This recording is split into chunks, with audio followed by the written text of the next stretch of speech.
Discussion de la proposition de loi relative aux droits nouveaux dès 18 ans, présentée par M. Rémi Cardon, Mme Monique Lubin, M. Rémi Féraud, Mme Sylvie Robert, M. Patrick Kanner et plusieurs de leurs collègues. Dans la discussion générale, la parole est à M. Rémi Cardon, auteur de la proposition de loi, et pour 10 minutes.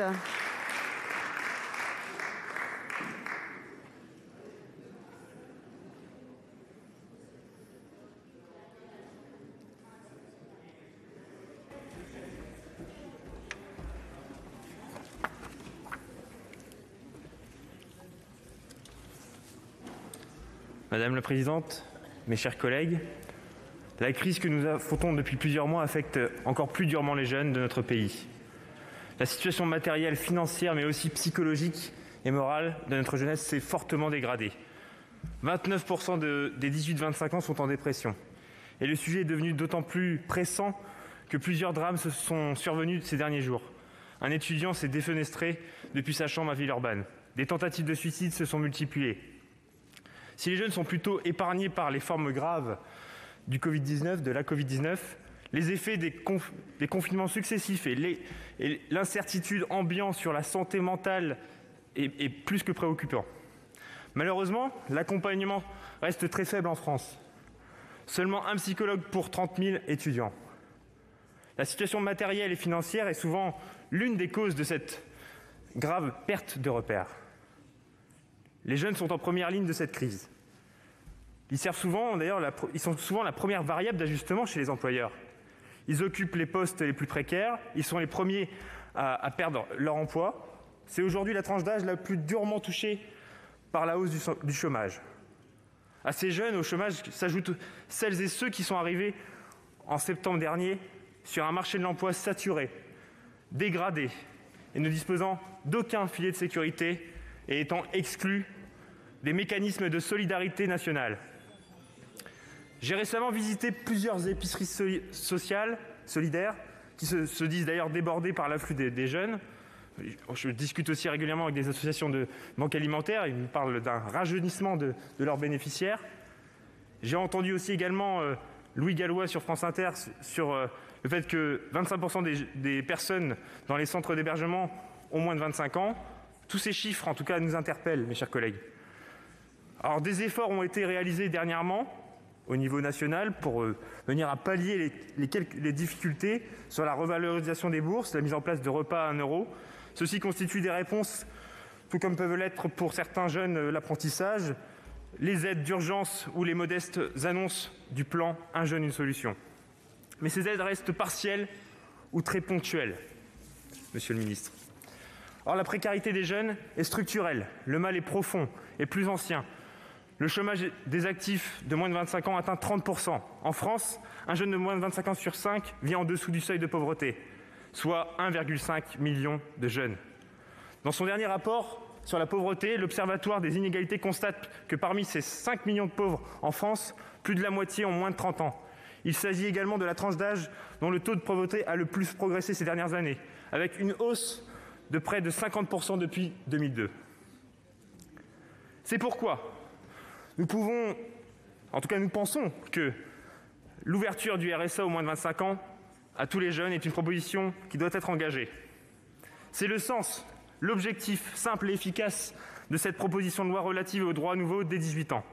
Élaborée avec le concours des organisations de jeunesse, d'ailleurs je les remercie pour tout le travail qu'on a effectué ces derniers mois.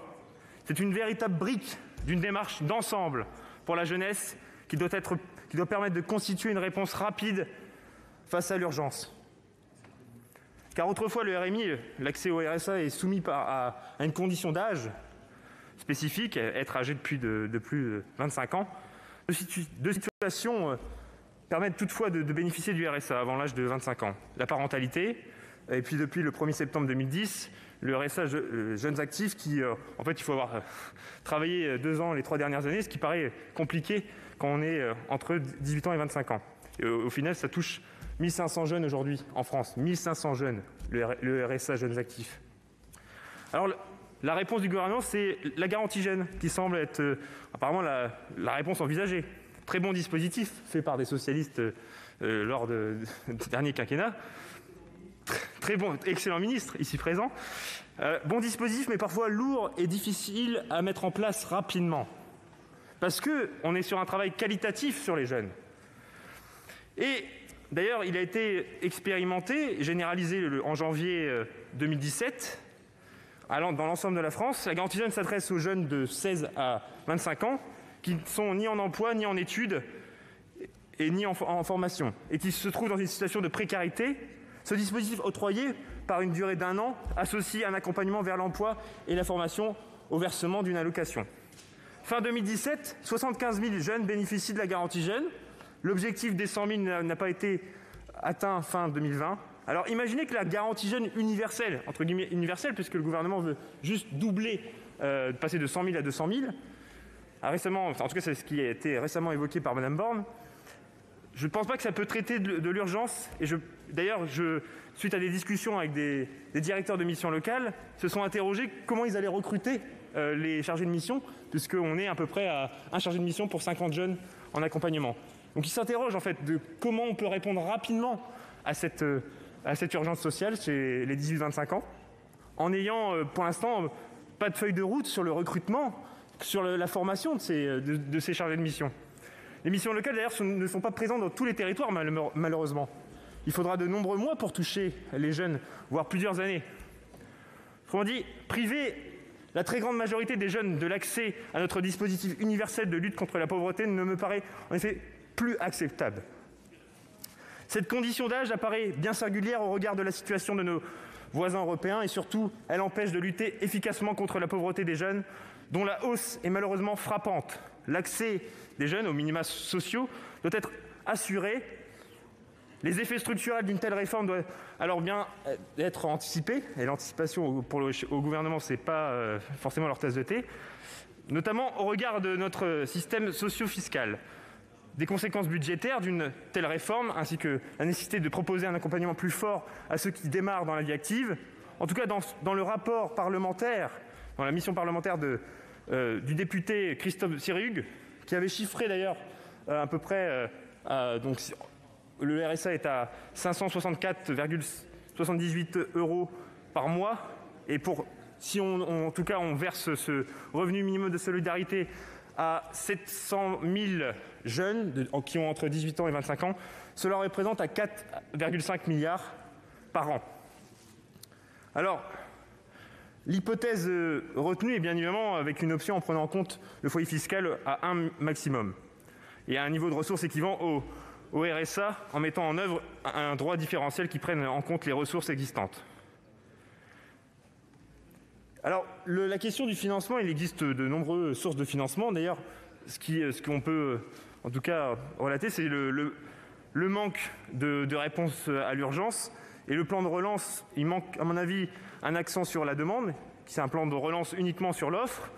Et c'est d'ailleurs, à mon avis, les jeunes sont les grands oubliés de ce plan de relance. Alors, il y a la taxe additionnelle, notamment sur le tabac, le rétablissement de l'impôt sur la fortune, le relèvement du prélèvement forfaitaire unique, autrement dit la flat tax, toutes ces sources de financement sont possibles et facilement activables. Alors l'accompagnement des jeunes ici pourrait immédiatement s'appuyer sur les dispositifs déjà existants dans le cadre du RSA département et avec les CAF, et d'autres initiatives, les missions locales avec la garantie jeune, le réseau des points information jeunesse, les CRIJ, le CROUS, les CCAS, les centres sociaux en tout cas, et puis les associations d'éducation populaire.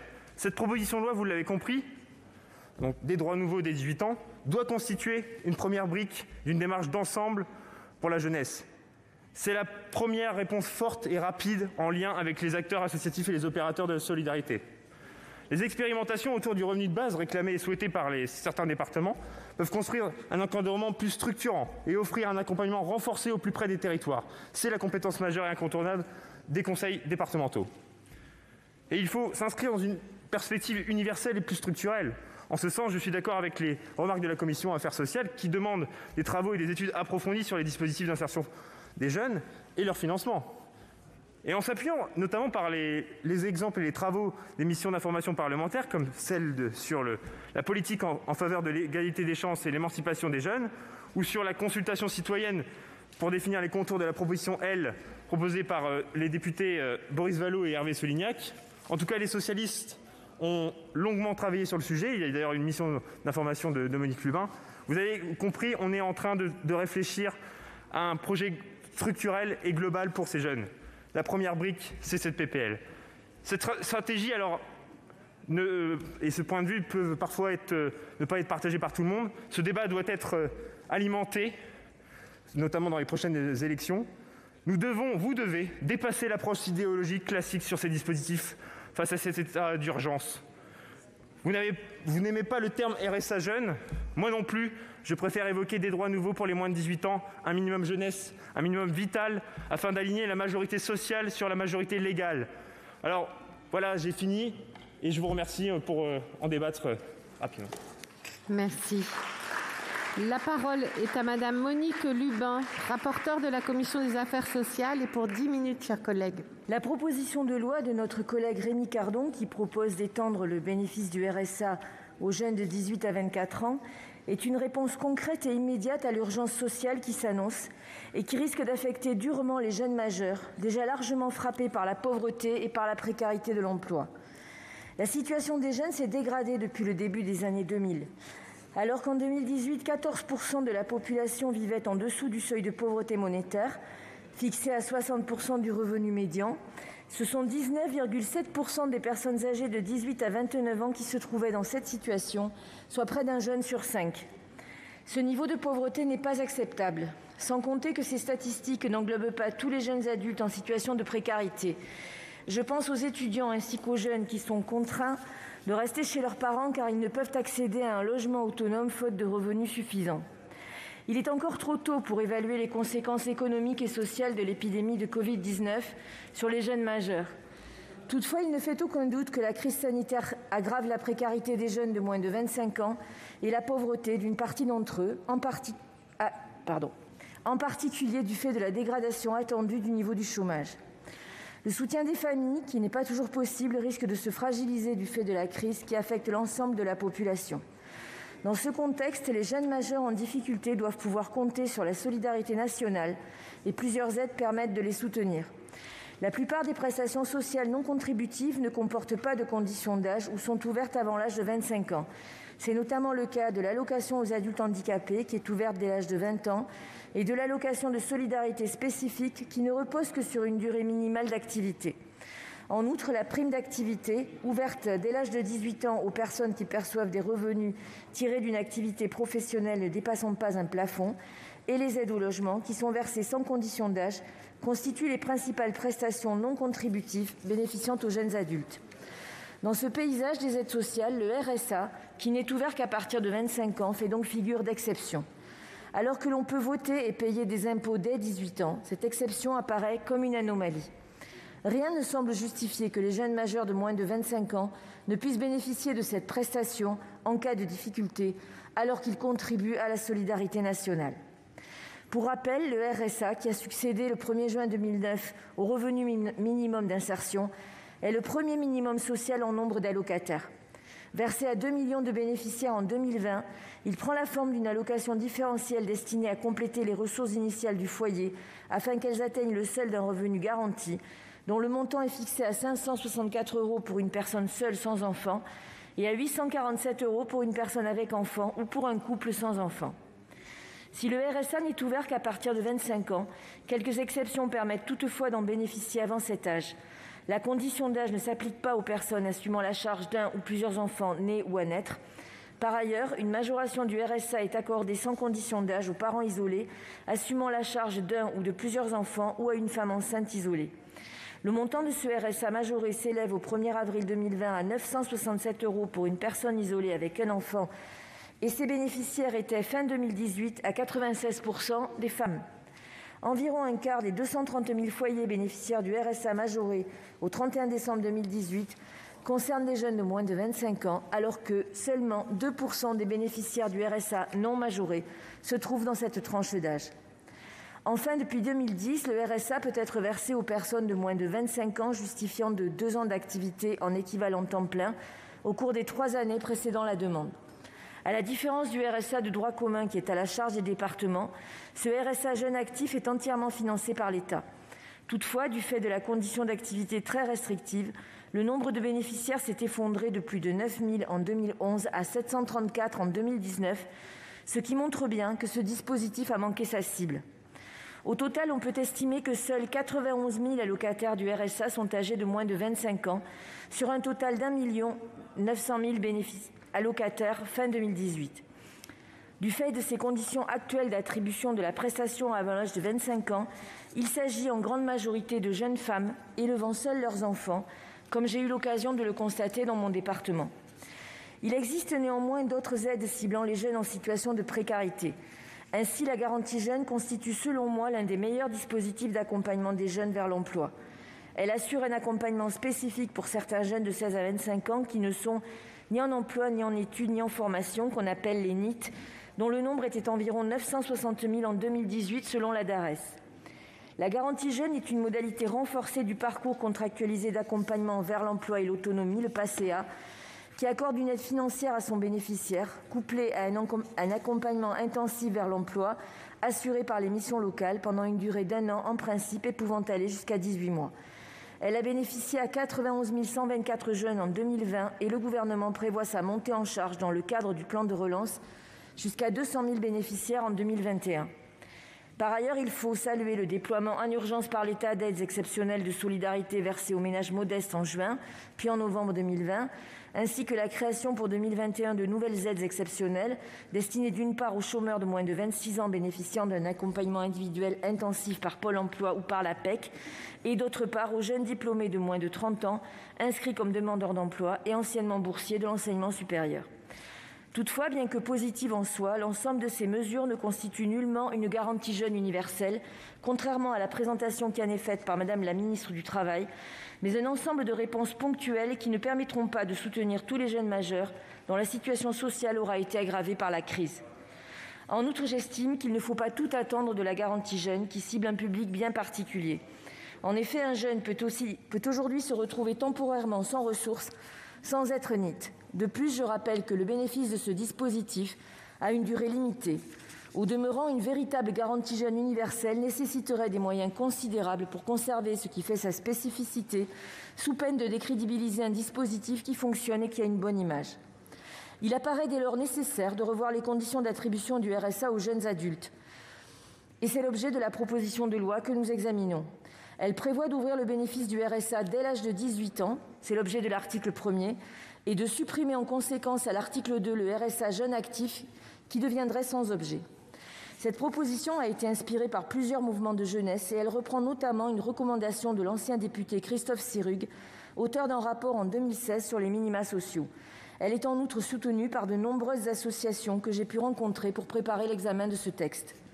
Selon une estimation réalisée par la DREES en 2016, le dispositif proposé pourrait bénéficier à 1 400 000 jeunes majeurs, pour un coût net estimé à 5 800 millions d'euros.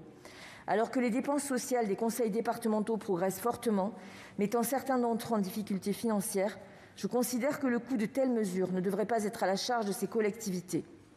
Dans le prolongement de l'expérimentation en projet pour une recentralisation des dépenses du RSA, des travaux sont donc à engager sur ce terrain avec l'État. Cette proposition de loi, circonscrite au bénéfice du RSA, constitue un premier pas pour soutenir les jeunes. C'est une réponse d'urgence face à la crise qui va les toucher durement. À moyen terme, les dispositifs d'aide et d'accompagnement des jeunes adultes devraient, selon moi, être revus en profondeur.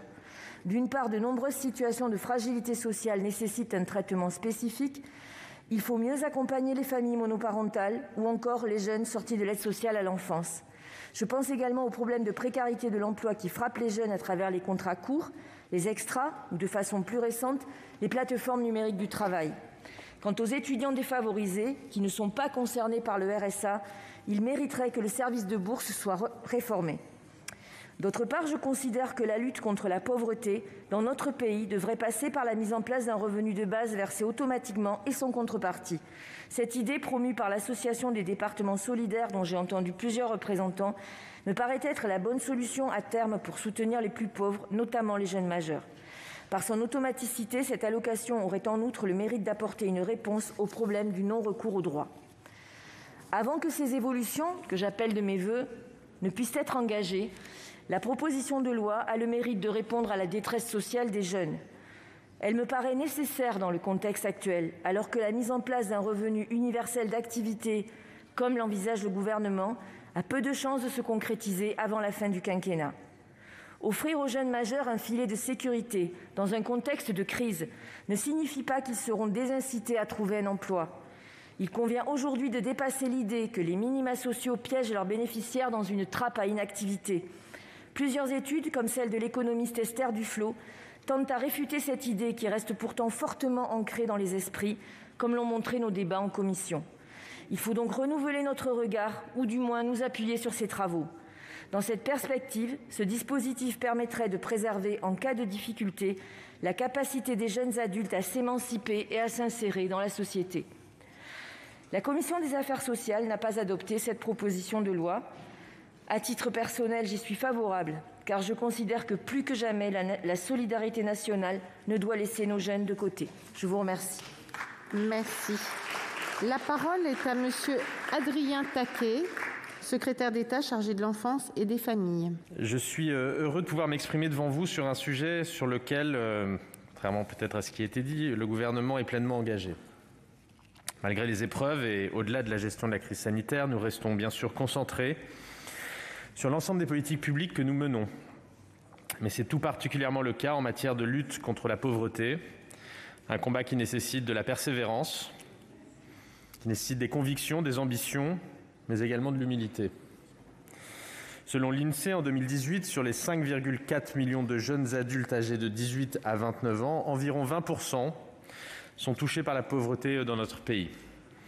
Plus précisément, ce sont 1,3 million de jeunes qui sont touchés par la précarité. Et ce chiffre a par ailleurs augmenté du fait de la crise sanitaire et économique que nous traversons. Le texte qui est porté aujourd'hui à l'attention du Sénat propose d'apporter une réponse à ce constat en ouvrant le revenu de solidarité active dès la majorité. Vous le savez, le gouvernement n'est pas favorable à cette mesure.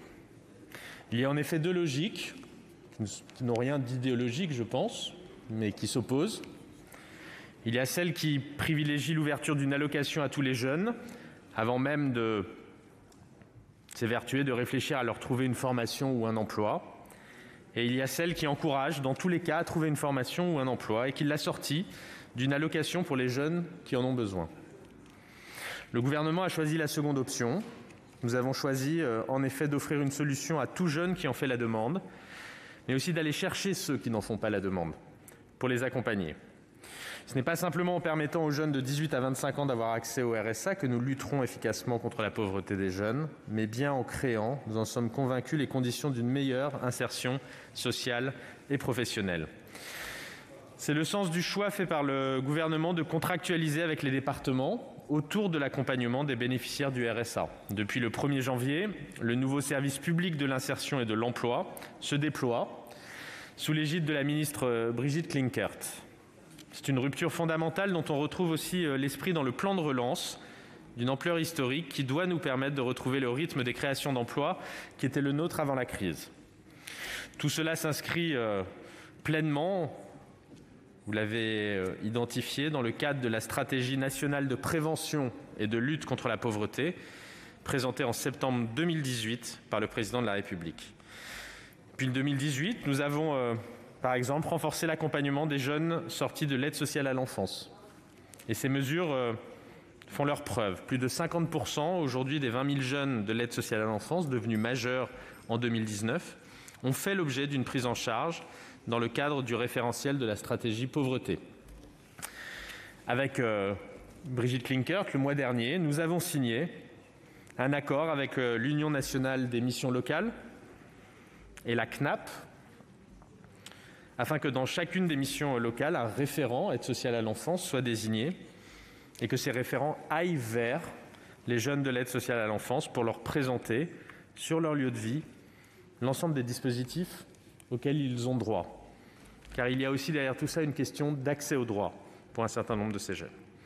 Et nous réfléchissons encore, s'agissant là aussi des jeunes de l'aide sociale à l'enfance, à des dispositifs complémentaires.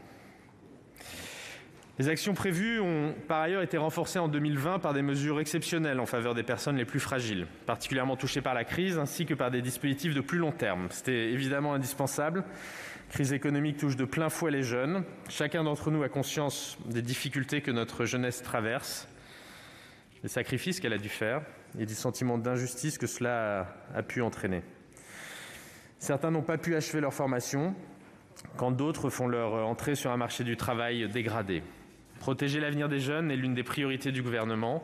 Le Premier ministre a eu l'occasion de le répéter encore tout à l'heure. Et pour cette raison, nous leur avons consacré le premier volet du plan de relance, contrairement à ce que j'ai pu entendre. Oui, c'est ce plan « Un jeune, une solution » qui a permis l'adoption de diverses mesures qui renforcent l'accès à l'emploi des jeunes ayant des difficultés d'insertion. Ce plan, il prévoit tout d'abord de faciliter leur entrée dans la vie professionnelle grâce d'une part à l'octroi d'une aide exceptionnelle de 5 000 € pour recruter un alternant de moins de 18 ans en contrat d'apprentissage ou de professionnalisation, ou de 8 000 € pour recruter un alternant de plus de 18 ans. Et d'autre part, à une compensation de charges de 4 000 € instaurée pour tout jeune recruté entre août 2020 et janvier 2021. Autre axe majeur, l'orientation et la formation de 200 000 jeunes qui sont rendus possibles grâce, d'une part, à 100 000 nouvelles formations qualifiantes ou préqualifiantes qui seront proposées aux jeunes sans qualification ou en échec dans l'enseignement supérieur, mais aussi à des formations dans le secteur du soin qui seront déployées pour doubler les capacités de formation des aides-soignants, des infirmières et des auxiliaires de vie dans les 5 prochaines années. Nous allons également accompagner les jeunes éloignés de l'emploi en construisant 300 000 parcours d'insertion sur mesure via, d'une part, le renforcement des dispositifs d'inclusion durable dans l'emploi, à savoir le parcours emploi compétences et le contrat initiative emploi, et l'augmentation, cela a été évoqué, des dispositifs d'accompagnement vers l'emploi, à savoir la garantie jeune et le parcours contractualisé d'accompagnement vers l'emploi et l'autonomie. Ce plan est le fruit d'un travail nourri avec les partenaires sociaux, avec aussi les associations de jeunes, que je salue à cette occasion à mon tour, les associations qui représentent les élus locaux, évidemment, et les entreprises. Par ailleurs, des aides exceptionnelles de solidarité ont été versées aux différentes étapes de la crise. Vous les connaissez, je les rappelle brièvement. En juin dernier, 800 000 jeunes ont reçu une aide de 200 € ciblant les étudiants ultramarins isolés, les étudiants ayant perdu un stage ou un emploi, ainsi que les jeunes non étudiants qui touchaient des aides au logement. Et en novembre, une nouvelle aide de 150 € a été versée aux 740 000 étudiants boursiers, ainsi qu'à 570 000 jeunes de moins de 25 ans non étudiants bénéficiaires des APL. En complément, le Premier ministre a annoncé plusieurs mesures majeures à la fin du mois de novembre. Et je pense notamment au doublement du plafond annuel du parcours contractualisé d'accompagnement vers l'emploi et l'autonomie, au renforcement de la garantie jeune, là aussi, mais aussi à la mise en place d'une aide financière pour les jeunes diplômés en recherche d'emploi. Mesdames et messieurs les sénateurs, nous demandons beaucoup de sacrifices à notre jeunesse pendant cette crise sanitaire. Il est de notre devoir, et nous partageons cette conviction, aujourd'hui de leur tendre la main. Aucun ne doit rester au bord du chemin. Le gouvernement s'y est engagé. Il a fixé comme objectif de permettre à chaque jeune de trouver une place. Le défi est grand, mais nous sommes prêts à le relever. Nous le relevons à travers l'ensemble des actions que nous prenons depuis plusieurs mois déjà et que nous continuerons à prendre. Je vous remercie. Merci.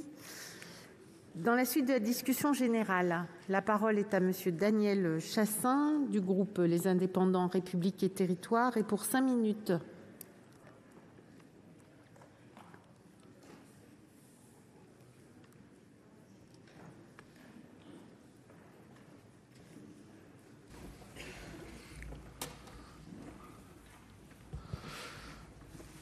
Madame la présidente, monsieur le ministre, madame le rapporteur, mes chers collègues, rares sont les secteurs de l'économie et les pans de la société qui sortiront indemnes de cette crise que nous traversons. Mais tous, nous ne sommes pas également affectés. Les difficultés que rencontre notre jeunesse la placent dans une situation particulièrement préoccupante.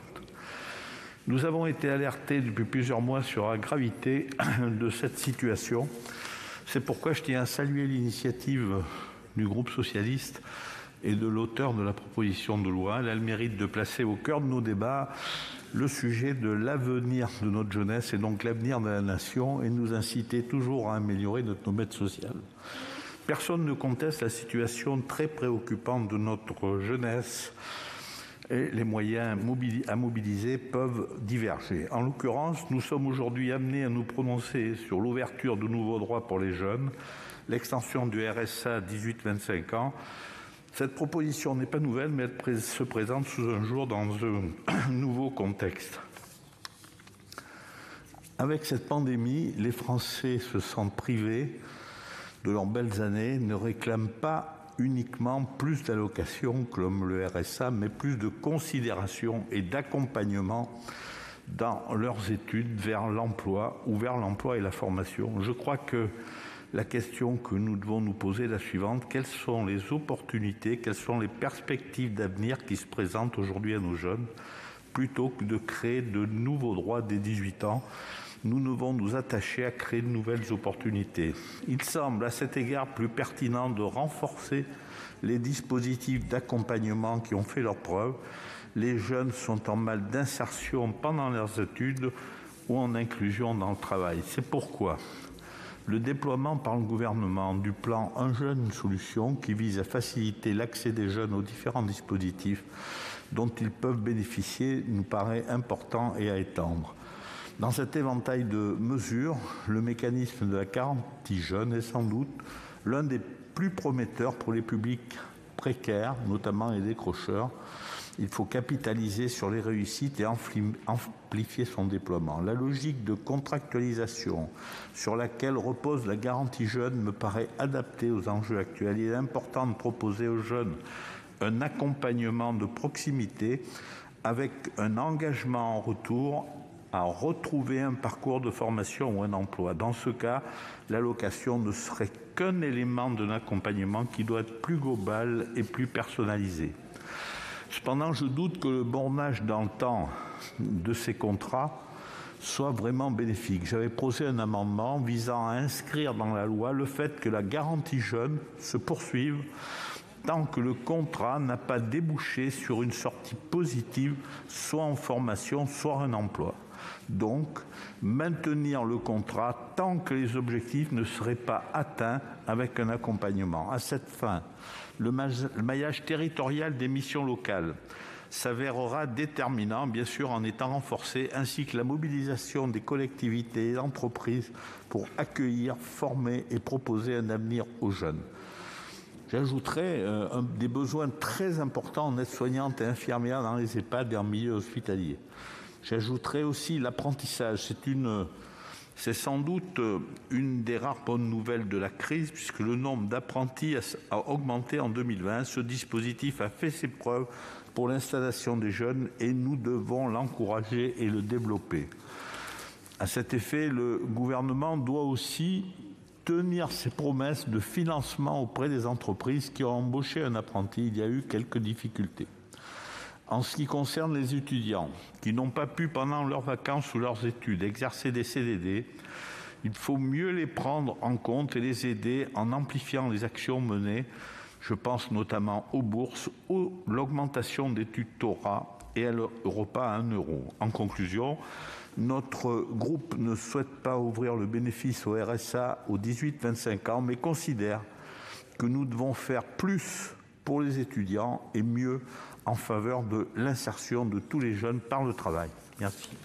Merci. La parole est à Monsieur Thomas Dossus pour le groupe écologiste Solidarité et Territoires et pour 5 minutes, chers collègues.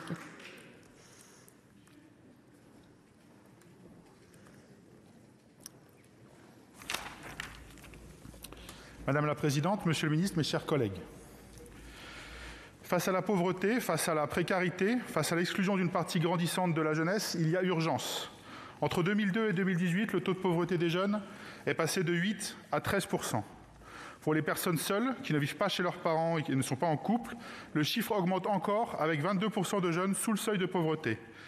Ces chiffres de 2018 sont les derniers communiqués par l'Observatoire des inégalités, mais la crise sanitaire a aggravé la situation des jeunes précaires. Toutes les organisations que nous avons auditionnées, que ce soit au niveau national ou dans nos territoires, nous disent la même chose. la jeunesse de ce pays a été percutée par la crise. L'incertitude qui pèse sur son avenir et l'impossibilité de trouver rapidement du travail plongent toute une génération dans l'impasse sans aucun filet de sécurité. Le recours à l'aide alimentaire d'urgence explose et la détresse psychologique prend des proportions dramatiques. La voilà l'urgence, la voilà la conséquence de la crise. La jeunesse est au bord de la rupture, il est temps d'agir. La France, qui peut être fière de son modèle social, en a exclu en partie sa jeunesse. C'est une anomalie européenne. Chez quasiment tous nos voisins, les droits sociaux s'ouvrent pleinement avec la majorité. Face à ces situations, le gouvernement a multiplié les dispositifs dont on a entendu parler, dont la garantie jeune. Il a ainsi prévu son extension à 200 000 bénéficiaires en 2021. En quoi consiste-t-elle? En une aide financière et un dispositif d'accompagnement temporaire, 1 an et demi au maximum, pour permettre l'accès à l'emploi et à une formation. C'est un dispositif correct, mais assez lourd au final, et ce n'est pas à la hauteur de l'urgence de la crise actuelle. Pourquoi ce choix, alors que l'on dispose déjà d'un dispositif simple, le RSA, qui n'est certes pas parfait, mais dont toute la mécanique administrative est en place, mais on préfère multiplier d'autres dispositifs avec un seul but, décourager les potentiels bénéficiaires. Celles et ceux qui n'ont d'ordinaire que la simplification de l'État à la bouche lorsqu'il s'agit d'attaquer notre modèle social rechignent aujourd'hui à une simple mise à jour du RSA. Les raisons, nous les connaissons. Le dogmatisme libéral et le mépris pour la jeunesse. Bruno Le Maire, ministre de l'économie, l'a affirmé sans détour sur BFM le vendredi dernier. À 18 ans, ce qu'on veut, c'est un travail. On veut une rémunération de son travail. On ne veut pas une allocation. Monsieur le ministre va sûrement expliquer aux jeunes comment trouver un travail alors que le taux de chômage a littéralement explosé au 3e trimestre 2020 en passant à 22% chez les jeunes et que les organismes statistiques s'attendent à une vague sans précédent de défaillances d'entreprises pour 2021. Il est donc urgent d'agir, d'investir dans la jeunesse. Le gouvernement a fait preuve d'une impressionnante célérité pour soutenir nos industries parfois très polluantes. Mais il est aujourd'hui temps de mettre la même volonté, la même conviction pour sauver notre jeunesse. La proposition de nos collègues socialistes est simple. Elle tient en une phrase, étendre le RSA aux jeunes de 18 à 25 ans. Permettre aux jeunes qui ne suivent pas d'études ou de formation et qui n'ont pas de travail de disposer d'un minimum de ressources, d'un minimum d'autonomie. La croyance selon laquelle une allocation encouragerait l'oisiveté et la paresse a été battue en brèche par toutes les dernières recherches académiques. Je pense notamment aux travaux d'Esther Duflo, prix Nobel d'économie, qui a démontré que plus on aide les gens, plus ils sont capables de répartir d'eux-mêmes et plus ils sont aptes à sortir de la trappe de pauvreté dans laquelle ils sont enfermés. Les jeunes ont donc besoin de tout sauf du paternalisme d'une génération d'hommes d'État qui n'a jamais poussé les portes d'un Crous ou d'une agence Pôle emploi. Monsieur le ministre, entendez l'appel de toutes les associations de jeunesse, de toutes les associations de lutte contre la pauvreté, de tous les collectifs d'aide aux précaires qui demandent l'extension du RSA aux 18-25 ans. Entendez l'appel du Conseil économique, social et environnemental qui, le 2 décembre 2020, a demandé solennellement l'extension du RSA aux 18-25 ans. Et chers collègues de droite, pour ceux qui sont encore là, entendez l'appel d'Aurélien Pradier, secrétaire général des Républicains, qui, lors d'un débat à l'Assemblée le 12 janvier, déclare que les fous sont ceux qui n'osent plus se poser les vraies questions, la question des jeunes qui, de 18 à 25 ans, ne bénéficient pas d'aucun dispositif universel. Nous ne sommes pas ici dans un débat idéologique ou partisan. Nous sommes en train de statuer sur une question de dignité et de lutte contre la pauvreté. La présente loi propose un dispositif simple, concret, qui s'appuie sur l'existant. Tout est déjà en place. Les départements sont à mesure d'effectuer ces versements dès demain ou presque, à condition de les accompagner financièrement. Alors que vos politiques économiques et sociales hypothèquent l'avenir de toute une génération, ayez la décence d'investir d'urgence sur leur présent, quoi qu'il en coûte. Il est urgent de faire sortir les jeunes des mesures d'exception pour les faire entrer dans l'universel comme tous les autres citoyens. Le groupe écologiste Solidarité et Territoires votera pour cette proposition de loi. Merci. Merci. La parole est à monsieur Dominique Théophile pour le groupe Rassemblement des démocrates, progressistes et indépendants et pour 6 minutes, chers collègues.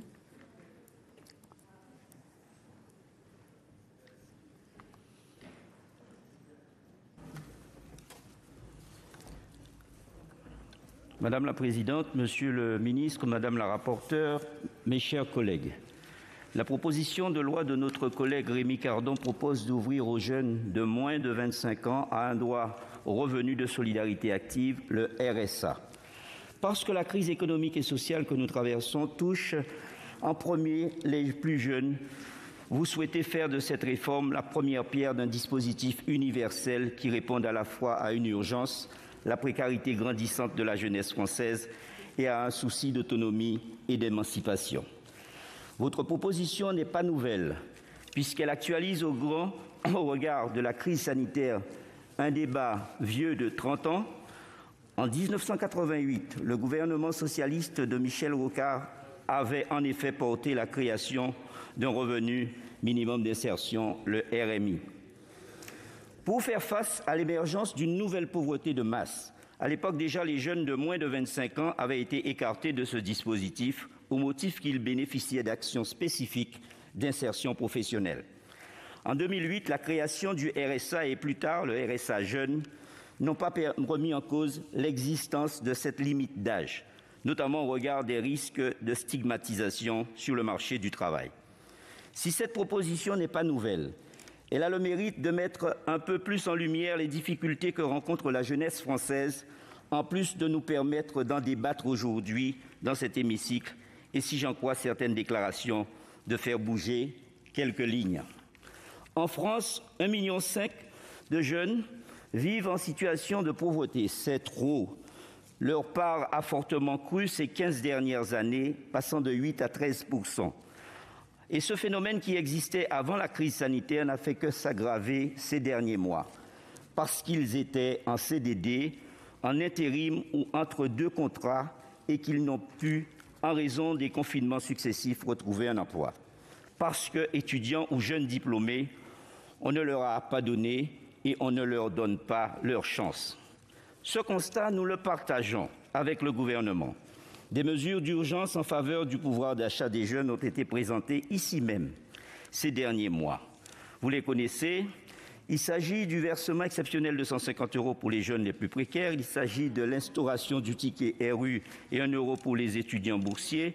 Il s'agit du doublement des aides d'urgence du CROUS. Mais ces mesures, nous en convenons, ne sauraient constituer une réponse satisfaisante et surtout pérenne à une crise qui s'annonce longue. Si nous partageons avec les auteurs de cette proposition de loi une même ambition, à savoir sortir de la précarité une partie de la jeunesse française et l'accompagner vers son émancipation, nous n'en partageons pas les moyens. Parce que nous pensons que la perspective d'un jeune ne saurait être celle des minima sociaux. Parce que la question de l'insertion sociale et professionnelle, évidente dans l'esprit des promoteurs du RMI et du RSA, semble aujourd'hui secondaire. Et parce qu'essayer ce dispositif, même le temps de la crise, ce serait inévitablement l'adopter. Nous pensons ensuite que nous avons mieux à leur offrir, en facilitant leur entrée dans la vie professionnelle quand cela est possible, en les accompagnant lorsque cela est nécessaire. C'est toute l'ambition du plan de relance.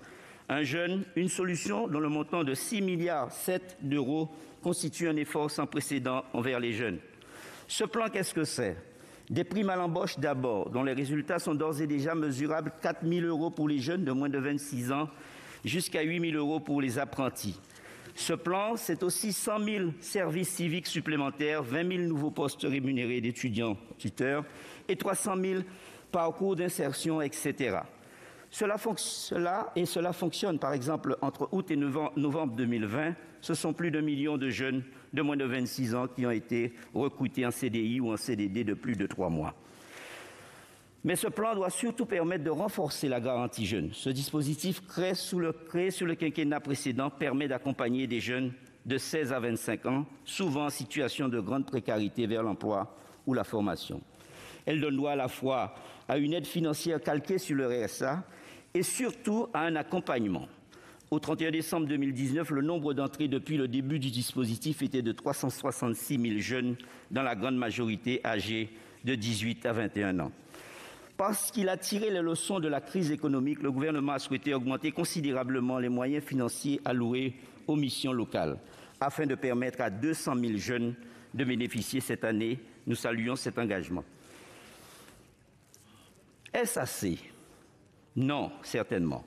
Le rapport du Conseil d'orientation des politiques de jeunesse a récemment souligné que la garantie jeune pouvait devenir une porte d'entrée pour les jeunes en situation de précarité. Alors investissons dans ce dispositif qui allie accompagnement et garantie de ressources et proposons son universalisation pour qu'aucun jeune ne manque de solution. La jeunesse française bousculée par la crise a besoin d'aide, mais elle nécessite aussi des perspectives. C'est notre engagement. Lors de l'examen du PLF pour 2021, notre groupe a ainsi porté 2 amendements adoptés par notre Assemblée pour renforcer le soutien et la protection sociale des jeunes en apprentissage et dans les dispositifs d'insertion professionnelle. Il faut croire en cette génération créative, solidaire, engagée. Il faut croire au développement de chacun et l'accompagner vers l'emploi, en utilisant et en élargissant, s'il le faut, des dispositifs existants qui ont prouvé leur utilité et leur efficacité. Mes chers collègues, pour toutes ces raisons, vous le comprendrez, notre groupe, dans sa majorité, ne votera pas cette proposition de loi. Merci. La parole est à Monsieur Stéphane Artano pour le groupe du Rassemblement démocratique et social européen et pour 5 minutes.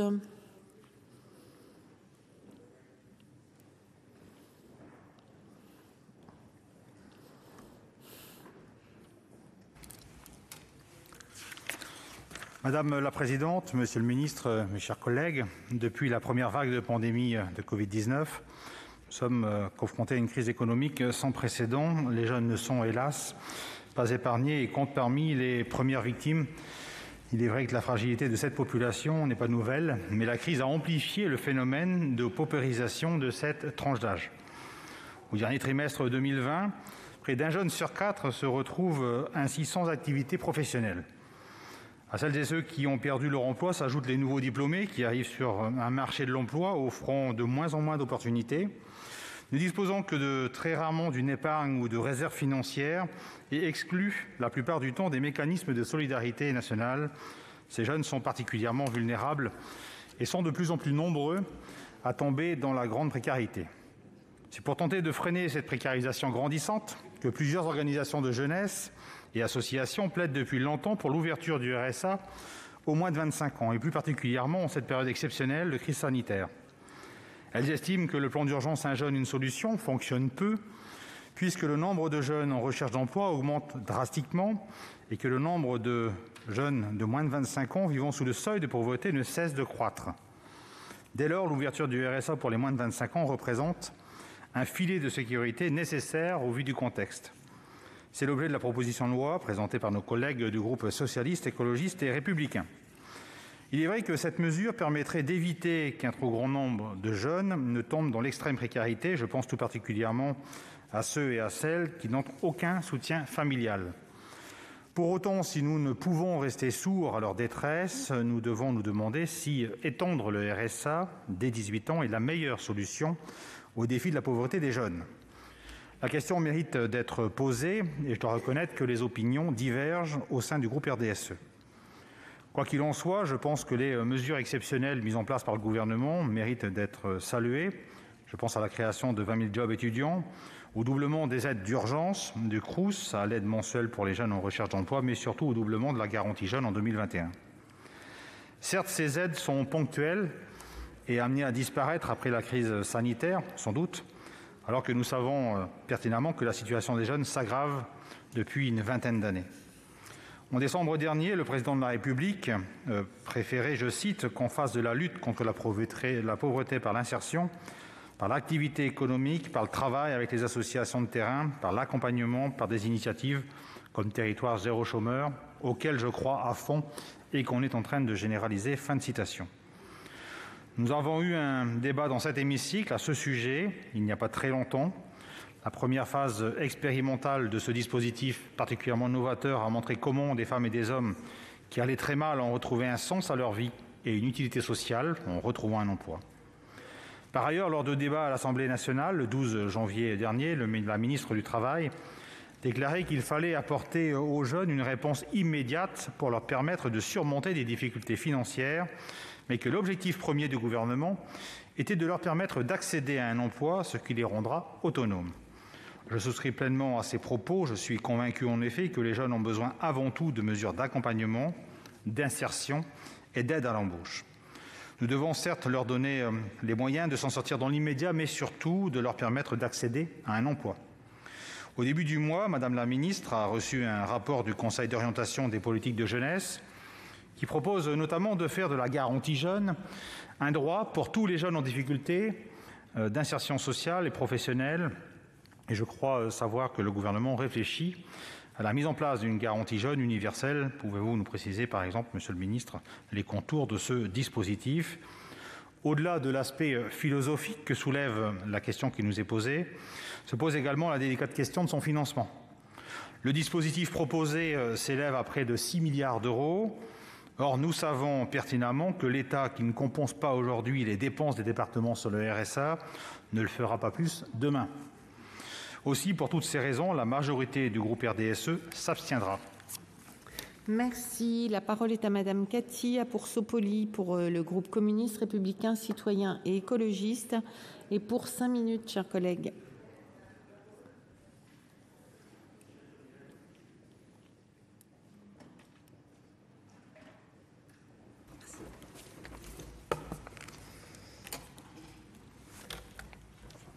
Madame la Présidente, Monsieur le Ministre, Madame la Rapporteure, mes chers collègues, les jeunes sont les premières victimes des conséquences de la crise de la pandémie de Covid-19.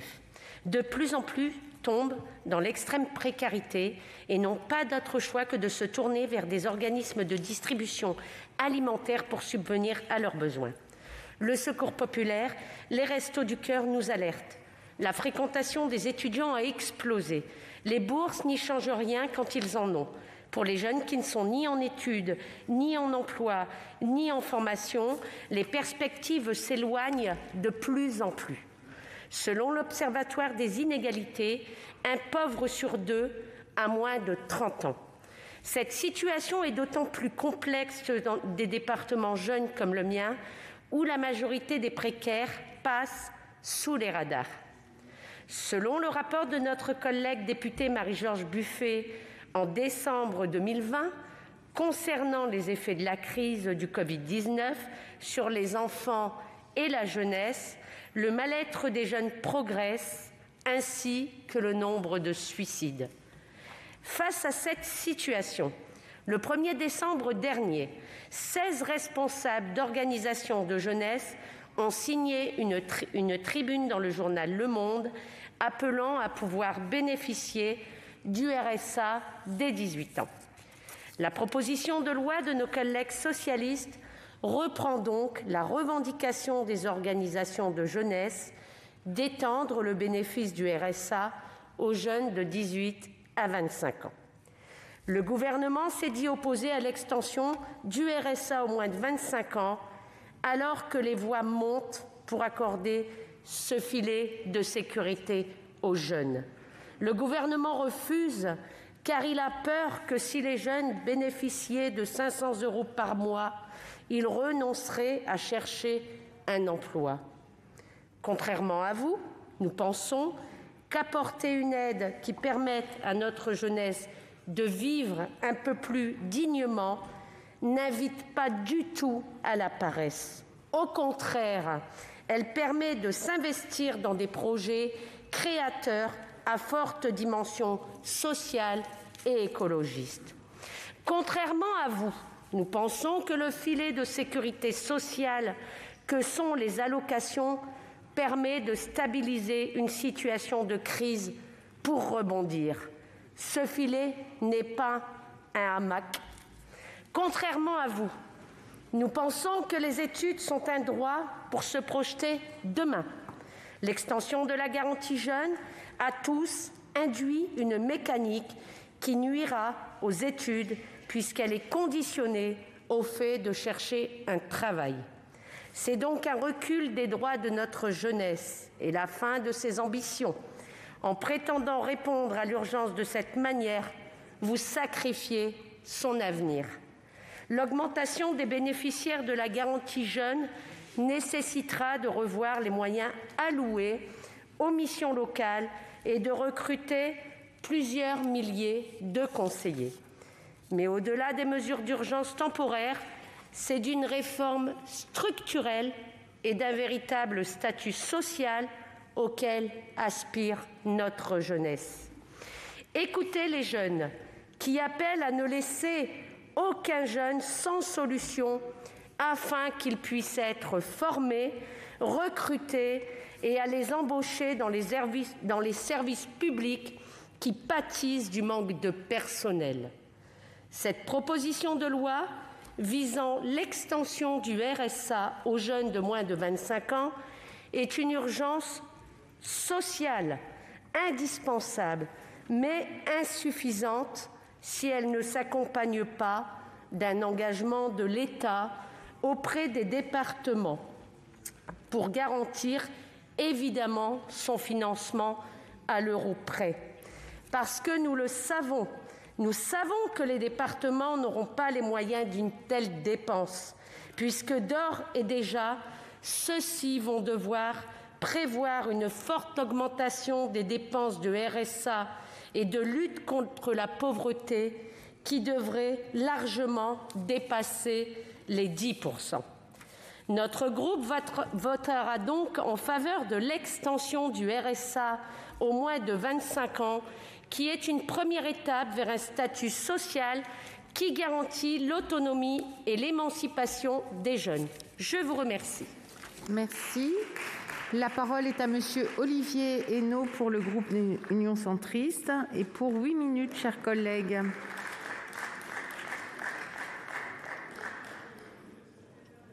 Madame la Présidente, Monsieur le Ministre, Madame la Présidente de Commission, Madame la Rapporteure, chers collègues, mes premiers mots seront pour saluer cette PPL de notre collègue Rémi Cardon, le charme des premières fois qu'il en profite, saluer également le travail de notre rapporteur, de la rapporteure.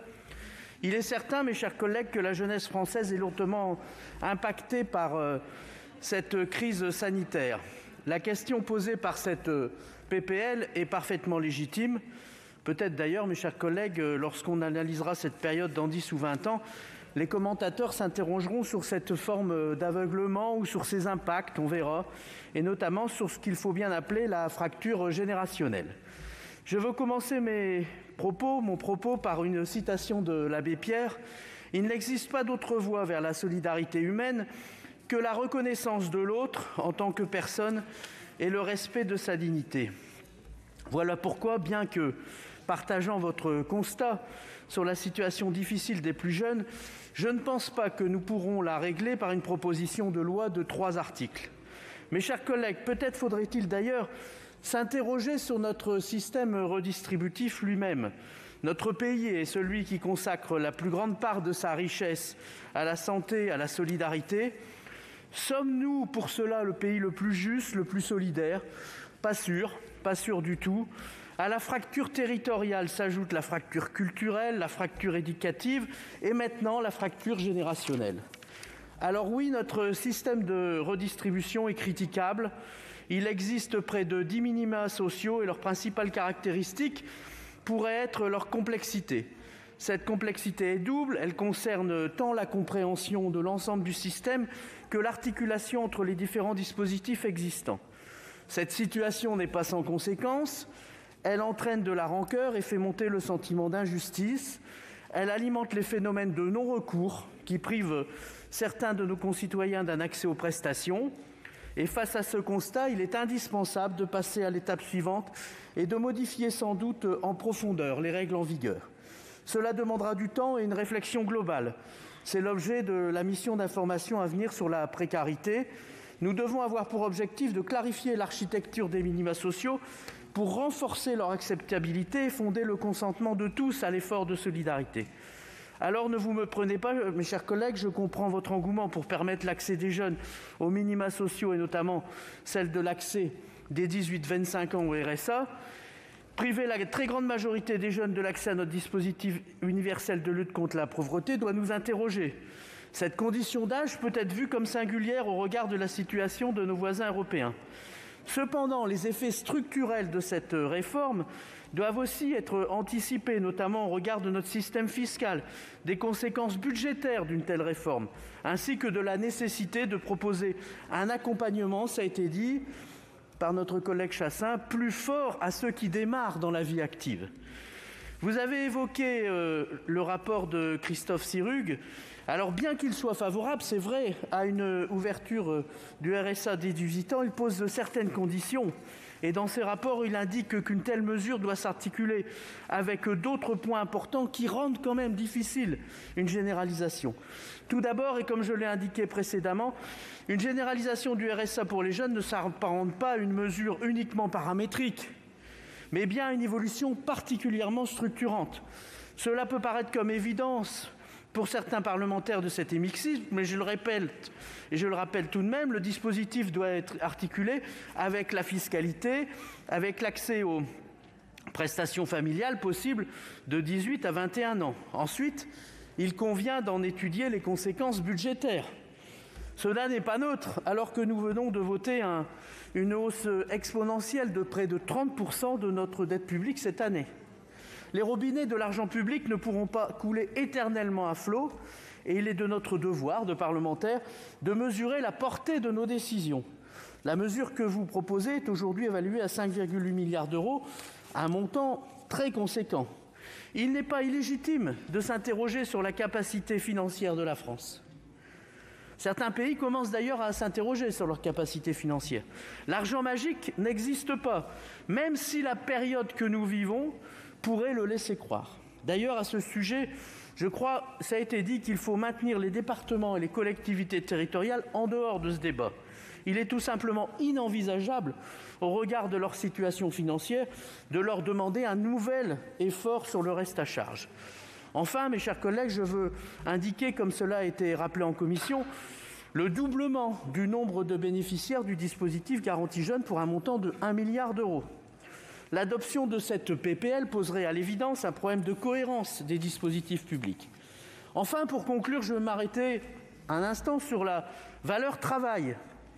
Elle apparaît à notre groupe essentielle pour la dignité humaine. Il y a quelque chose de triste pour une société de ne pouvoir proposer à une partie de sa jeunesse, dès l'âge de 18 ans, que le RSA. D'ailleurs, je veux vous faire partager mon expérience, ma modeste expérience passée de vice-président du département du Nord en charge de la lutte contre les exclusions et en charge du RSA. Dans notre société, dans notre pays, la dignité de la personne est étroitement liée à l'existence d'une activité, d'une formation, d'un apprentissage et donc d'un travail. Et donc la question du retour à l'emploi des allocataires du RSA n'est pas une question marginale, c'est une question essentielle. Peut-être encore plus pour les personnes les plus fragiles et les plus modestes. Voilà, mes chers collègues, le groupe UC ne votera donc pas cette PPL, mais nous pensons que le débat sur la précarisation de la jeunesse doit naturellement se poursuivre. On la poursuivra dans d'autres lieux sans doute, et même ici bientôt, je l'espère, doit se poursuivre en abordant, je salue le président de la commission culture bien sûr, doit se poursuivre en abordant dans sa globalité le parcours d'un jeune, en termes de revenus certes, mais aussi en termes de santé, de logement, de formation, d'apprentissage et donc de travail. Je vous remercie. Merci.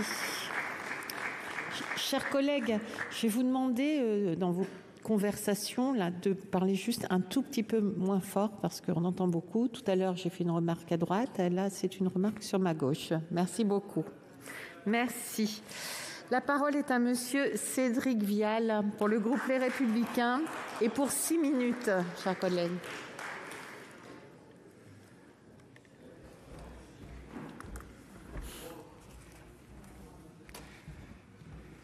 Madame la présidente, madame la rapporteure, mes chers collègues, apporter une allocation sociale à chaque jeune dès l'âge de 18 ans, quelle que soit sa situation personnelle, sociale ou familiale, c'est la réponse que cette proposition de loi suggère.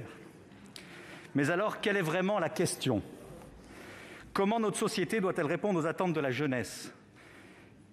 Et comment la jeunesse peut-elle prendre toute sa place dans notre société ? C'est ainsi que je la formulerai. La jeunesse montre l'homme comme le matin montre le jour, nous dit le poète John Milton. La considération que nous portons à notre jeunesse porte donc en elle le modèle de société auquel nous aspirons. La majorité à 18 ans confère des droits et confère également un certain nombre de devoirs.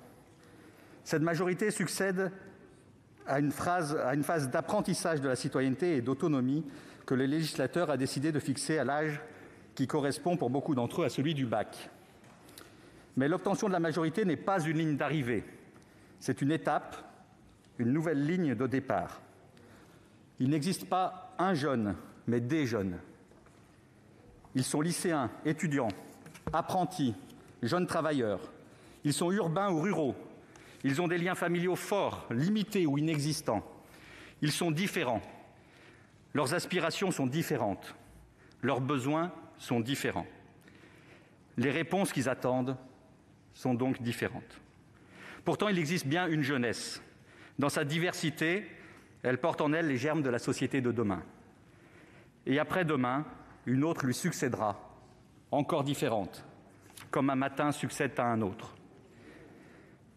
La jeunesse montre l'homme comme le matin montre le jour. Ce matin, il y a un brouillard épais qui vient troubler la clarté du lever du jour.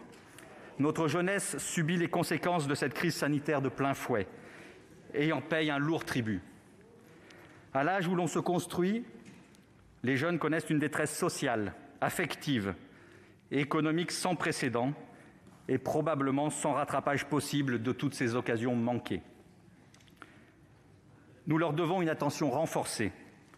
Nous devons les sortir du brouillard pour leur donner des perspectives et leur dégager la ligne d'horizon.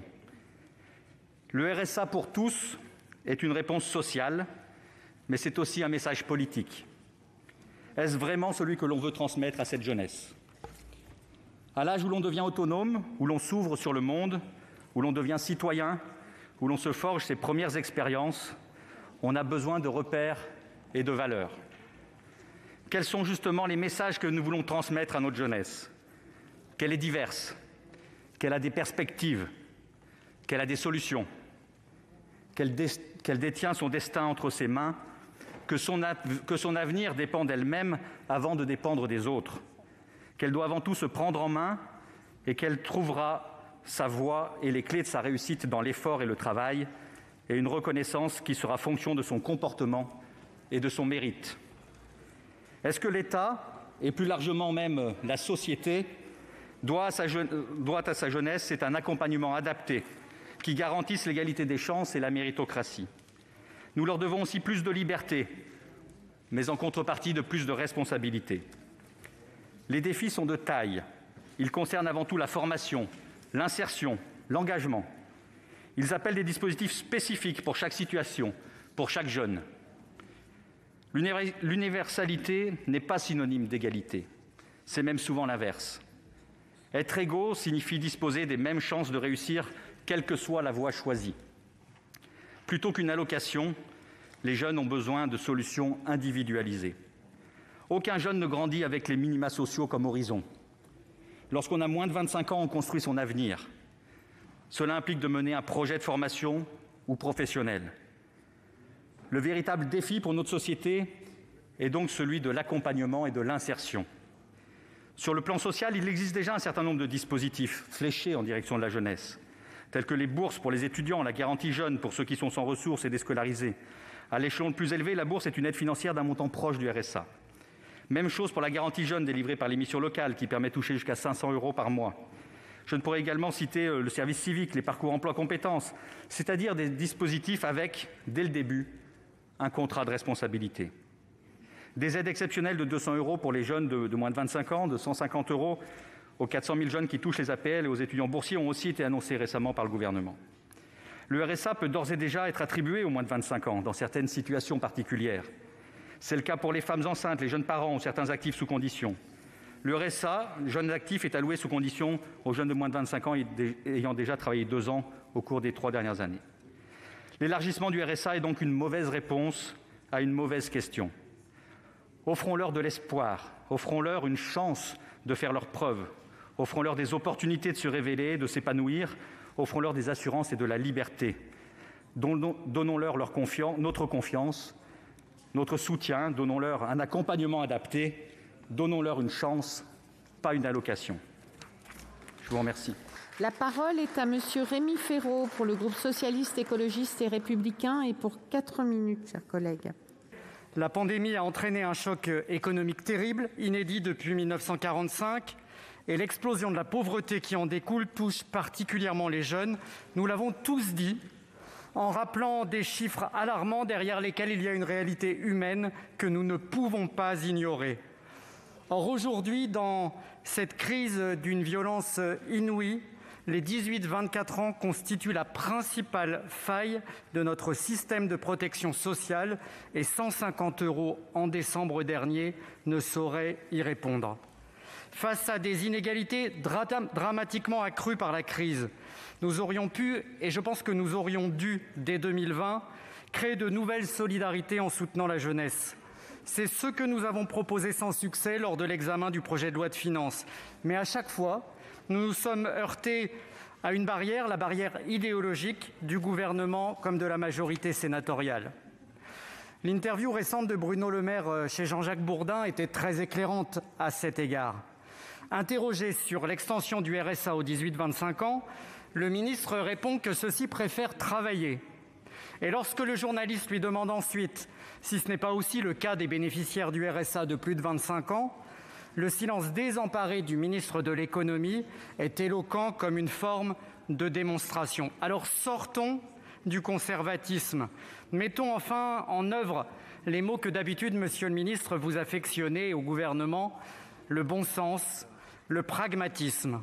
À une situation exceptionnelle, il faut une réponse nouvelle, sortant des discours habituels qui ne correspondent plus à la réalité. On ne peut pas faire le constat qu'il est dur d'avoir 20 ans en 2020 et en même temps ne rien faire ou si peu. Comme on ne peut pas demander aux jeunes de s'intégrer dans la société et ne pas leur en donner les moyens. Ce serait du cynisme et personne ici n'est cynique. Alors en ouvrant les droits du revenu de solidarité active aux 18-25 ans, la proposition de loi portée par notre collègue Rémi Cardon et le groupe socialiste, écologiste et républicain répond à une demande répétée des organisations de jeunesse, des syndicats, des associations de solidarité et de nombreux élus locaux. Je vois même que les discours commencent timidement à changer à droite. Rappelons qu'aujourd'hui, si vous êtes étudiant, que vous avez moins de 25 ans, que vous ne travaillez pas et que vous n'avez pas de bourse, vous n'avez droit à aucune aide sociale. Et ce que nous proposons, ce n'est pas un horizon pour la jeunesse, c'est un socle qui lui permette de construire ses perspectives. Vous nous parlez d'assistanat, de risque d'encourager la paresse. Pourtant, les travaux de la prix Nobel d'économie Esther Duflo démontrent exactement le contraire de ces poncifs. Écoutons-la. Jusqu'à présent, aucune recherche n'a mis en évidence des faits désincitatifs des aides sociales sur le travail. Mais on continue de l'affirmer. Cette vision du danger de l'assistanat est tellement forte, elle conditionne tellement le discours et les pratiques politiques qu'il est urgent de rétablir la vérité scientifique et humaine. Alors cessons donc d'opposer de manière idéologique aide sociale et recherche d'un emploi et inscrivons-nous plutôt dans le réel. Avec l'ensemble des parlementaires de gauche à l'Assemblée comme au Sénat, nous ne manquons pas d'idées pour lutter contre la précarité des jeunes. Minimum jeunesse d'au moins 500 € par mois, revenu de base ouvert dès 18 ans, revenu d'existence dès la naissance, dont l'épargne formerait à 18 ans une dotation en capital. Est-ce que ça coûte cher ?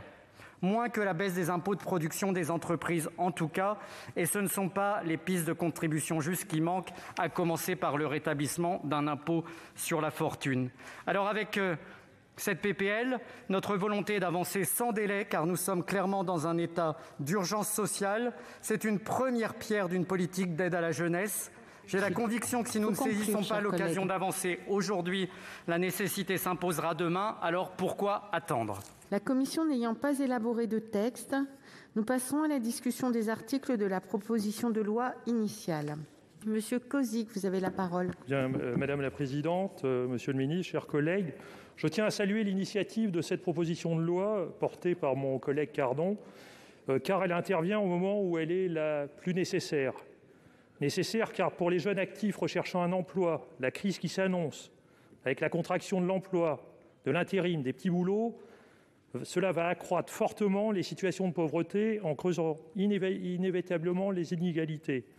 Elle est nécessaire car les jeunes âgés de 18 à 29 ans présentent un taux de pauvreté monétaire 4 fois supérieur à celui des personnes âgées de plus de 60 ans, environ 13% contre 3% en 2017 selon l'INSEE. Elle est nécessaire car les 18-29 ans représentent la tranche d'âge dont le taux de pauvreté a le plus progressé ces dernières années, avec une hausse de près de 50% depuis 2002. Face à ce constat, comment ne pas voir le drame qui se profile ? Une jeunesse désorientée et sacrifiée. Est-ce cela que l'on veut à notre pays ?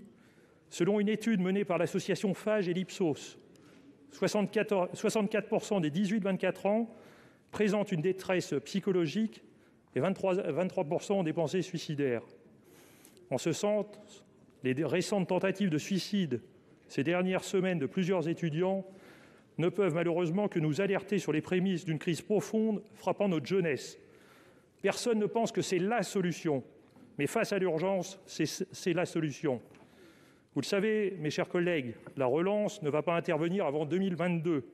Par conséquent, penser que c'est par le travail que ces jeunes trouveront leur salut est d'une part illusoire, d'autre part peu en adéquation avec les prévisions des organes économiques français. Pierre Mendès France disait de la jeunesse, je cite, « Leur soutien est ce que j'ai de plus précieux. C'est aujourd'hui à nous de la soutenir, car il est notre bien le plus précieux, l'avenir de ce pays. » Voter cette PPL, c'est donc donner les moyens à notre jeunesse de ne pas sombrer dans la grande pauvreté. C'est aussi lui donner les moyens de pouvoir se former ou envisager l'avenir sans se soucier de ses moyens de subsistance les plus primaires. C'est finalement lui permettre d'envisager un futur moins nuageux que celui que l'on veut bien dépeindre. C'est tout simplement permettre à notre jeunesse de croire en des lendemains plus sereins. Et ça, mes chers collègues, ça n'a pas de prix. Merci. La parole est à Monsieur le Président Patrick Kanner. Oui, Madame la Présidente, Monsieur le Ministre, Madame la Présidente de la Commission des Affaires sociales, Madame la Rapporteure, nous sommes tous d'accord pour partager un diagnostic qui s'impose à nous. Plus de vie sociale, plus de vie affective, plus d'argent. C'est aujourd'hui le sort qui frappe plus d'1 million de nos concitoyens âgés de moins de 25 ans. Nous considérons qu'il faut trouver une solution d'urgence, ça a été évoqué à plusieurs reprises. Je mets fin tout de suite à la petite musique qui laissera entendre que d'un côté, il y aurait les vertueux qui croiraient au travail des jeunes et les autres qui croiraient à leur laxisme et à l'appât du gain au travers d'une allocation sociale de moins de 500 €. Premièrement. Deuxièmement, la garantie jeune qui a été évoquée à plusieurs reprises n'est pas la solution. La garantie jeune que j'ai l'honneur d'initier et de porter comme ministre du gouvernement, c'est un dispositif qui s'adresse à un public très particulier, ce qu'on appelle entre guillemets les NEETs, les personnes sans emploi, sans formation, sans travail, avec un accompagnement très serré de la part des missions locales que je salue à mon tour, mais qui nécessite beaucoup de moyens et que nous n'aurons pas si nous voulions transformer la garantie jeune en système universel qui n'est pas fait pour cela. Et donc, ce que nous vous proposons simplement avec M. Cardon et ceux qui ont accompagné ce mouvement, notamment les associations de jeunesse, c'est une solution d'urgence, facile à mettre en œuvre, finançable, 4 à 5 milliards d'euros. Dans le cadre du ruissellement de la dette que nous connaissons aujourd'hui, il n'y a pas de difficulté en la matière. Et donc, j'en appelle à votre responsabilité sur ce vote de l'article 1 qui engage bien sûr l'ensemble de cette proposition de loi. Donner un espoir aujourd'hui à notre jeunesse par cette volonté politique que nous portons aujourd'hui, peut être partagée. Je pense que chacun s'honorerait ici à donner cette perspective. En tout cas, c'est comme cela que le groupe socialiste, écologiste et républicain a porté cette proposition de loi. Merci, Monsieur Benarroche. Oui, Madame la Présidente, c'est sans grande surprise que je soutiens, tout comme mon groupe, GEST, cette loi. En dehors des argumentaires économiques sur les aides sociales non contributives et leur attribution, c'est le principe même d'une solidarité inexistante pour les jeunes avant 25 ans qui m'interpelle. Que ces jeunes étudient ou non, comment justifier cette exclusion du RSA ? Comment accepter au pays de Bourdieu de maintenir les inégalités entre des enfants qui peuvent être soutenus financièrement par leur famille et ceux qui, quand ils étudient, pâtissent de la nécessité qu'ils ont à travailler pour pouvoir se nourrir ? Comment, quand on sait que les jeunes sont toujours les premiers atteints par les crises économiques, celle de 2008, celle d'aujourd'hui, conséquence de la crise sanitaire, qui freinent leur entrée sur le marché du travail, comment osons-nous leur dire d'attendre un peu pour bénéficier de la solidarité nationale ? Je ne vous parlerai même pas des parcours chaotiques de certains jeunes et des dangers des effets de seuil qui parfois amènent à la sortie sèche de systèmes comme par exemple le système de protection de l'enfance. La lutte contre la précarisation des jeunes ne devrait pas être un objet de discussion politique entre partis, de position dans l'hémicycle. Ce sujet devrait être un objectif commun et prioritaire. Aussi, à défaut d'une réflexion plus poussée sur le revenu universel, dont j'espère nous serons amenés à reparler, il est nécessaire et urgent de voter cet article et plus globalement cette loi, afin que le « quoi qu'il en coûte » ne laisse pas sur le bas-côté toute une génération. Merci. Madame Taillé-Polian.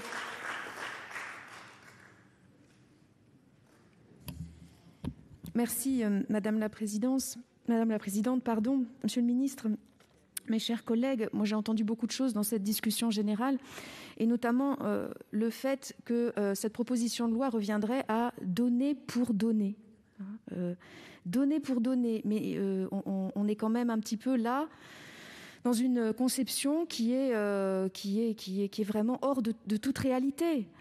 Quand on aide les entreprises dans cette crise telle que nous la vivons aujourd'hui, évidemment, je dirais juste avec l'intention de sauver, on est dans la même situation ici.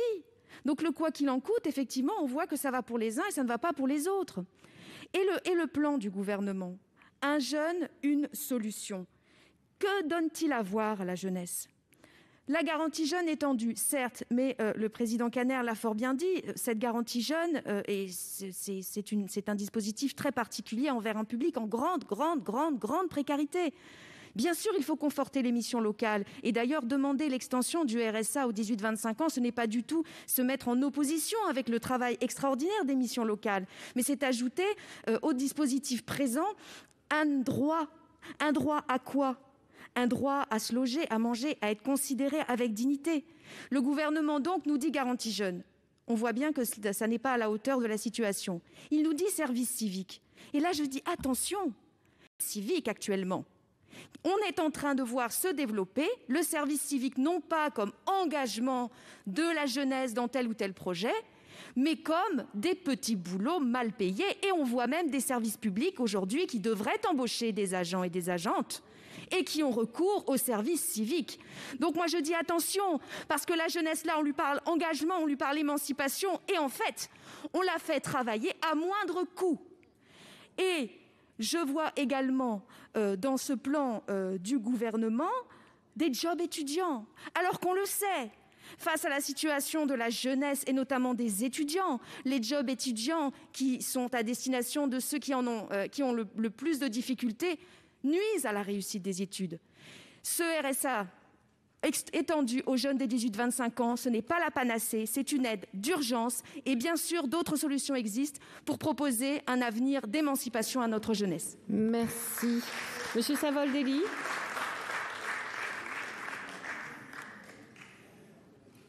Oui, merci Madame la Présidente, Monsieur le Ministre, mes chers collègues. D'ailleurs, cette intervention pourra faire l'objet d'explications de vote, donc un double effet.